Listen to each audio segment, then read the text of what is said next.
with a cast of thousands and special effects to outsap Star Wars. Making it was absolute hell. There was never any connection, as far as I could see, between what we were doing, and I'm talking about the writing side of it, and you know, the people actually making it, the creative people, and the cost of the thing. The film was given the go-ahead by Columbia, where David Putnam was the new boss. I called David. He just got the job at Columbia, and I said, I need $20 million, David. And he said, sorry, we're doing just low-budget films. And then he went out to California and preached the gospel of low-budget films, and everybody bought this one. And I thought, I just love the perverseness of going out to California at that moment and trying to get money for a big, big, spectacular, elaborate, flamboyant film. We talked to Andrew Yule, author of a forthcoming book on the making of the film. David Putnam gave it the go-ahead, but not as a Columbia picture, thereby avoiding Columbia having to foot the bill, so it could be regarded as a very smart move on his part. He believed in the movie, but only to the extent that Columbia would pick it up as a negative pickup.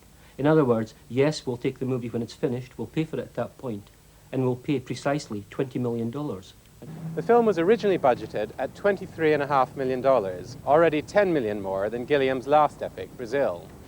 By the time it was finished, it had cost anywhere from $43 to $51 million, depending on who you listen to and how you calculate it. Costs started to spiral even before the cameras rolled at Rome's Cinecittà studios. This business of finding locations, planning very carefully, spending months designing what we were going to do there, and then at the end be told that we can't get the location. This happened probably 4 or 5 times in the course of the preparation. Now takes up a lot of time, a lot of energy, a lot of morale, and a lot of money. The money from Columbia was slow in arriving, with the result that the costumes weren't ready and shooting was 2 weeks late starting. When it did, the fun really started. Cranes crashed onto the set amid talk of sabotage, elephants stampeded, gales blew, and Sean Connery, the film's biggest star, pulled out when his part as King of the Moon was slashed. Then, just when it seemed things could get no worse, the film received an $80 million writ from the owner of the remake rights to a 1943 German film about the Baron.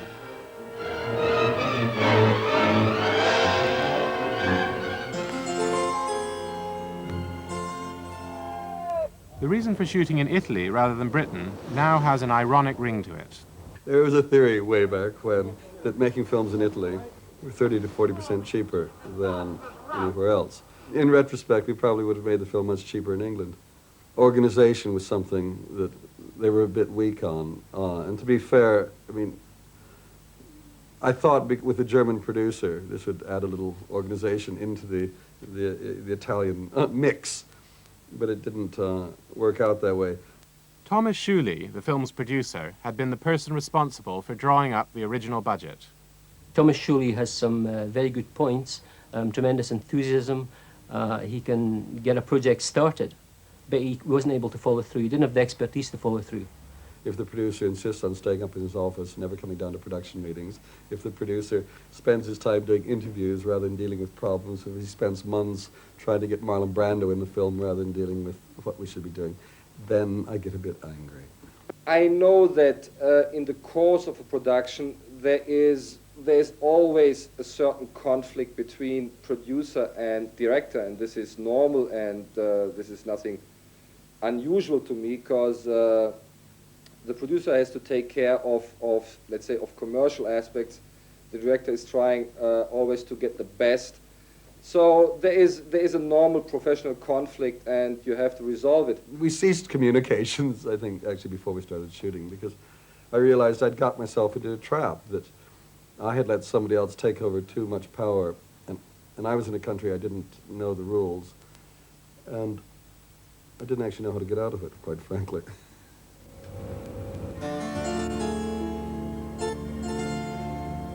Columbia, the film's main backer, was protected under the terms of its deal from having to pay anything more than its initial contribution of $20 million. The firm responsible for footing most of the extra costs was Film Finances, Munchausen's guarantor. When things started getting out of hand, Film Finances stopped shooting halfway through, tried to sack Gilliam, and insisted on major cuts in the script. There were threats of seizing all my assets. My wife was pregnant. the time. And you go a bit crazy when this starts happening. You could well ask yourself, why did they go for him? Why not the producer who made up the budget in the first place? And the answer is that the producer was threatening to burn the negative at that point if they went for him. As Film Finances contractually is acting on behalf and as agent for the producer, and if I find myself today in front of a budget of $42 or $43 million, maybe I have to raise the question whether they did a good job. Film Finances were not available for interview, but they gave us this statement. We have fulfilled our obligations, as have our reinsurers, the bank and Columbia. The people who have not fulfilled their obligations are Terry Gilliam and Thomas Shuley. Then they made the decision to restart on the basis that there was so much money spent and there was so much money left in the bank to finish the movie. But then when they started, when they restarted, they found that there was $5 million worth of unpaid bills in the previous accountant's drawer, which hadn't been taken into account, and virtually all the money was spent already. It was just bizarre because Charles and I would constantly cut scenes out of the film. Under pressure, we'd give a pound of flesh each time somebody else would come in. We'd cut something up. The budget would go up. We'd cut something else up. The budget would go up again. And so I said, clearly, this is not working. What we must do is add scenes and the budget will go down. But nobody found that funny. There are certain rules to the proper conduct of living. We cannot fly to the moon. We cannot defy death.